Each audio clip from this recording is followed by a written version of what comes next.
dream director ba? Well, dito sa EBS, syempre si Direk Cathy. And then for example, sa pelikula naman, ako ni Eric Mati, Direk Eric Mati, Direk Gerald Caro, Direk Tonet, Madaone. So madami pa talaga ang mga pinapangarap na makakolab. Mag-guest ka, no? Kay Direk Tonet. Oo nga, see you guys. Ito nga po natin yan. Bukas sa walang ng podcast. Yes, panoorin po natin yan. Okay, next question natin. Sa dami ng characters na nagampanan mo, meron bang trait na nadala mo from a character into your real life?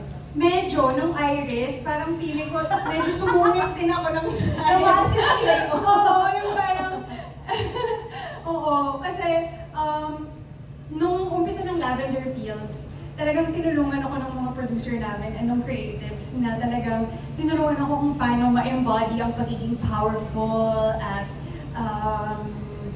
assertive na in a medyo mataray way. So, minsan kahit nung lunch break, tinatry ko lang hindi bumiti para lang magawa ko ng mabuti yung performance. So, nung time na yon, parang feeling ko na iuuwi ko na siya. Luckily, wala naman akong kasama sa bahay. Si Punchy lang yung aso ko. So, walang nabibiktima.